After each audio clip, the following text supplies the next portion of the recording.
you choose your schools? Did you choose the social, economic environment in which you were brought up? Did you choose any of these things? Did you choose this avid materialistic culture that gives us a reductionist view on beauty? And an egocentric one as well. L'Oreal because I'm worth it. Did we choose these things? Did he choose his own DNA? Did he choose his biology? Did he choose his psychological disposition? Some people are born with different levels of inclinations towards things. He had no choice, you had no choice, I had no choice. We had no choice over these matters. And you have the audacity to call yourself free? Just because you can walk into a shop and choose between Gucci and Prada, you think you're free. Just because you have this illusion of choice, you think you're free. I'm free. I can choose between a dentistry degree or a medical degree. I can choose between Gucci and Prada and Nike and Adidas. I can choose between a Galaxy or an iPhone. And you think you're free. You're not free, brothers and sisters. Let me give you a story. I used to work as a program office manager for the government. I worked on NAFIS, which is called the National Automated Fingerprint Identification System. And one of the workers in our office was a PA, a personal assistant. And she was a really nice lady. But I was very intrusive with my questions, a typical Greek thing to do. And I would ask her questions like, I really like your cat heel shoes. It was the in thing at that time. But your heels are bleeding. And there's quite a few plasters on them. Why are you doing this? And she looked at me and thinking, this guy's weird. Which is true. Different story though. And she said, well, they make me feel better. Well, you're committing foot terrorism at the moment. You're not feeling better at all. Well, they make me look nice. Why do you think they make you look nice? And then I was questioning her. And she ended up by saying, people think I look nice. So you know when she walked into a store and she said, I have a choice between the green cat heels or the flat black shoes. She thought she was free. But in reality, that kind of subconscious construct, the social construct, the avid materialism, defining beauty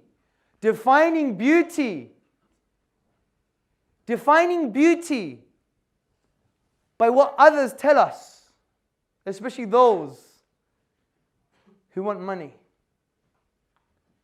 She thought she was free, but she's not free. So we are thrown into context. Just like the existential philosophers, Heidegger and Kierkegaard, they developed this concept called thrownness, that we're thrown into society with no choice. So we're not free, brothers and sisters.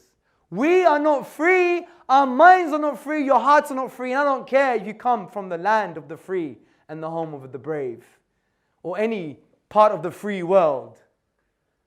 I'm not having a political discussion here, I'm having an existential discussion. What it means to be me, what it means to be you. We're not free people, we're shackled. We're actually twice shackled. I'd rather have shackles on my arms, at least I know where my slavery is. But you think you're free, but you're actually enslaved. Our inclinations, emotions, dispositions are all shaped by society. Read the works of Vivian Burr, the social constructionist. She wrote a book published by Routledge called Social Constructionism. People who carry the power to shape the discourse are making you think and feel in the way that you are. Slaves. Welcome to the prison. Enjoy it.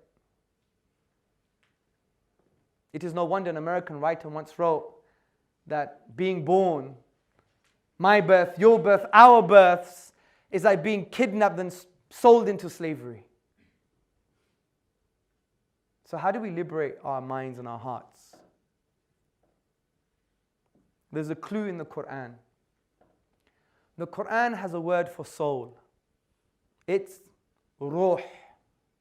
This word ruh shares the same root for the word raha, which means serenity, peace, liberty. So it's as if the ruh is seeking this liberty, is seeking this peace, this serenity. And brothers and sisters and friends, the only way to achieve this is by changing your slavery.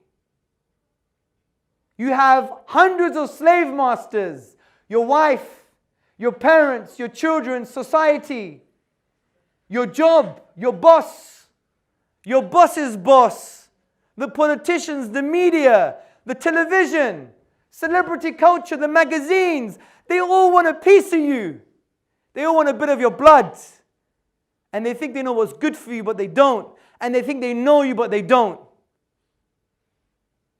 But God is saying, free yourselves from these slave masters, enslave and be at service to the one who knows you better than you know yourself, and the one who truly knows ultimate goodness, and the one who actually loves you, and the one who nurtures you, and the one who takes care of you, and the one that wants best for you.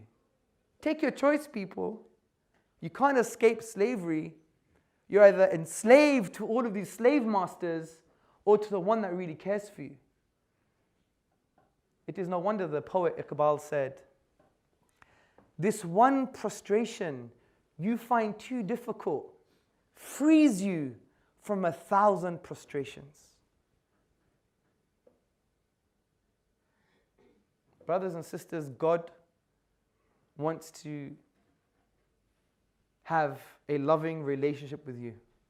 Because in Islam, worship is not just bowing down. It's very hearty, it's very intimate. And this is why the 11th century theologian and polymath Al-Ghazali, he wrote a book on love. You know that word you don't hear often in the Islamic tradition? Which is weird because it should be part of our tradition. As Ibn al-Qayyim al-Jawziyah, the 14th century theologian, said, where you see mercy, you should see Islam. Because the Prophet Muhammad, upon whom be peace, said, be compassionate. If you put compassion in something, it elevates it. If you remove compassion, it degrades it. So brothers and sisters, God, Allah, the deity, the one deserved of all worship and love, wants to have a loving relationship. And this is why Al-Ghazali, he wrote the book on love. And in this book he says, before obedience comes love. Because if I was your professor and I said, by tomorrow morning, write a 20,000 word essay on type A materialism as an explanation for consciousness, you'd be like, excuse me. You might do it reluctantly. But if you truly loved me, you would give me 40,000 words and I have fruit on my table. You would show love. And this is why we must engage with the Islamic tradition or the idea of God in this loving way. Because, as Al-Ghazali said, if you love yourself, and we all do, we want pleasure, we want to prolong our existence, we want happiness. If you truly love yourself, then the one with an intellect and the one with a sound heart will by necessity love God. Why? Because why on earth are you? How on earth are you? Who created you? Who maintains you? Who sustains you? Who created love in the first place? Who created the capacity for you even to love yourself? It was the divine reality. So by loving yourself, you should really ultimately love God at the end. And Al-Ghazali says, if someone loves themselves and doesn't love God, then he's obsessed by the senses. So God, brothers and sisters, wants to engage in a loving relationship with you, but we just have a choice. We have a choice. Be enslaved to all of these slave masters, or free yourself from these shackles of the ephemeral world and enslave yourself to the one who deserves worship, love, And by doing so, it frees yourself from all of the world's calamities, like peer pressure, his pressure, her pressure, their pressure. And it also allows you to love the world. Because if someone claims to love somebody or something and they don't love God, they don't really know what love is.